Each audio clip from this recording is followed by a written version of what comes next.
Hello, this is Thr33 from The Shining, and I'm here to make some commentary on the patches. First of all, overall, really good. Like, I really like the patches, and it's going to be a lot more interesting to play after the buff patch. I've been on hiatus, real life, demanding time, and also don't want to play in a meta that I know is going to be turned upside down in a week. So it's yeah, I don't really see the point. Anyways, so I want to make some quick commentaries, mainly on the snack deck, because I think that's the most spiciest issue. I read the thread and Sasuke is super passionate about it, so I figure I'd lend him some support. And also, because I haven't seen it being mentioned, but I really think that there is another point of view to this that people kind of are missing. So the changes essentially, they made Void Touch Born attack and +1 attack and deadly when you have corruption. This is a 3-drop. People saying that it's a 2-drop are wrong. It's just not, like, you don't never want to play it on turn 2 if they can threaten it. Then you play it back row, and so essentially maybe you can it's a pseudo kind of, because you can put it on the board, but you don't really want it to defend anything unless you have corruption, of course. Anyways, it was a great solution to the creature decks, the aggro decks that were swarming the ladder, like 420 on Amalric, the weed decks, crazy weed, that just dominated the meta.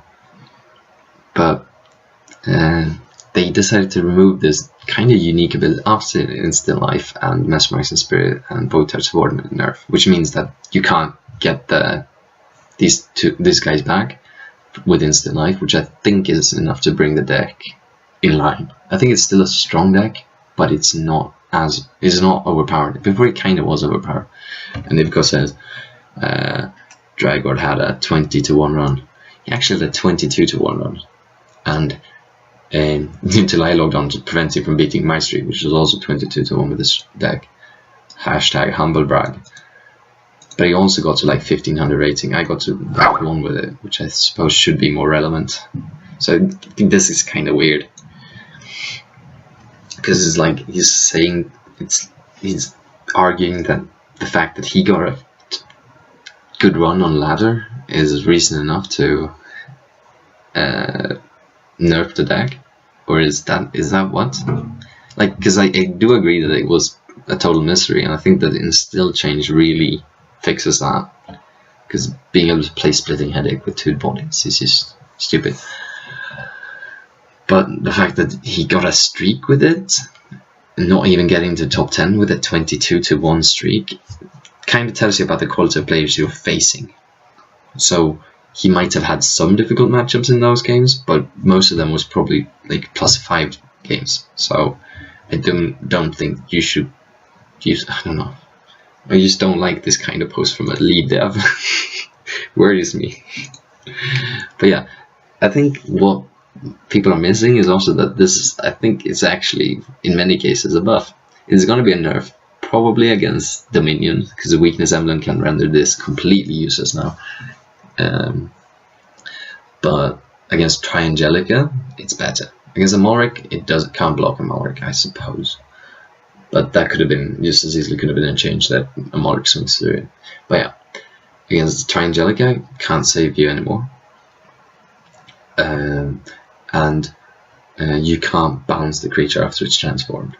Because I think that's just the thing. Meta would have evolved eventually from this degenerate, I'll just play the cheapest, most tempo efficient creatures and then just rush my opponent down before turn 5. That's eventually the meta would evolve into people actually running tech against the deck, if it was prevalent enough. I mean, I'm sure there was 3 of us, maybe, I don't know. People keep commenting that they've seen so many of the decks on ladder, but I just really haven't. I've only seen Dragord, I think.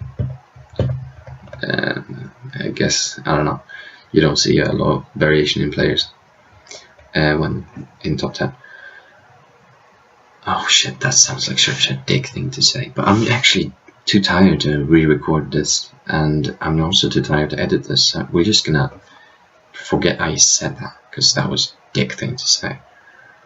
Or douche. Anyways, I think that the meta really could have evolved, and I think that this is killing a unique ability without actually, without a good reason, because I think the Parallel Evolution only hitting allied creatures would have been a much better change, because it's really demoralizing to see your big bomb get fucked by this card, and I think that's the main problem, and the discarding your entire hand was getting fucked by this card.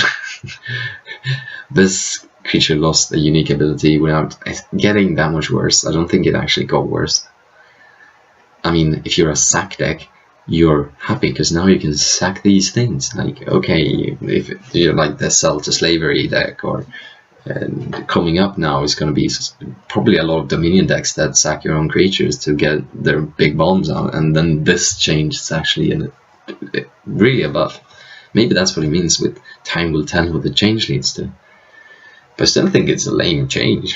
I'm sorry, like, it's boring. The previous card was a lot more fun. It was a lot more spicy, and now it's just... Now it's kinda just a bad Shadow Step Assassin, if I'm to be entirely honest. Like, if I'm running Dominion, why would I run this? I can't instill it back.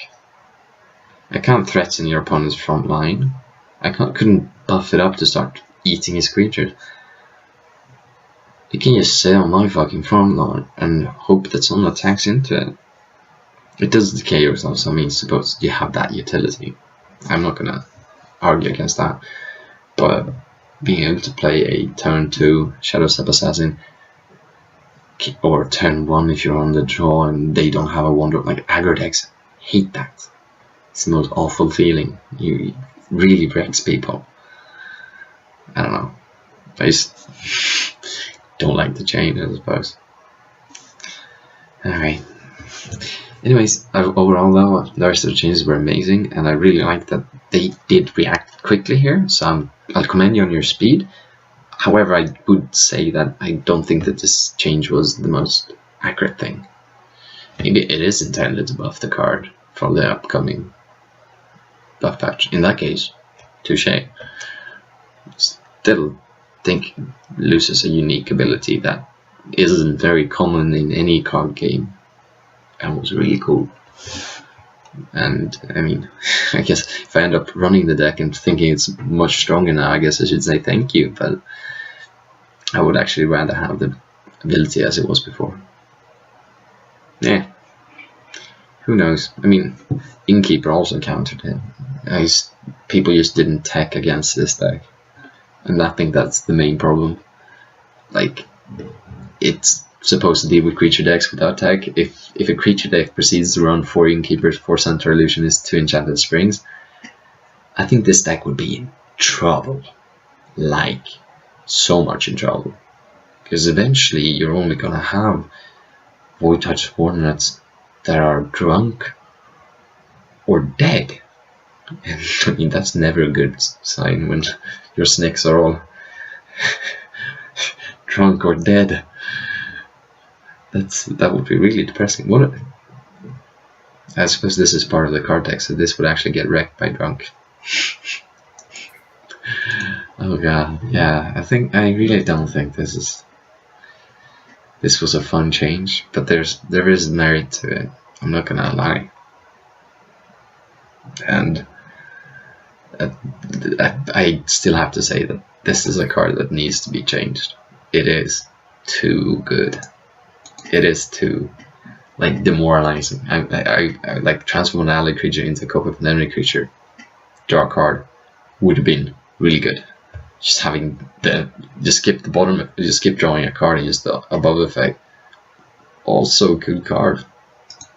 There is decks for it, especially coming up that there's going to be a lot of these heavy creatures or whatever. Anyways, oh, notification. Wait. Thursday. Oh, I thought it was Friday. Sweet. Anyways, I guess good luck. May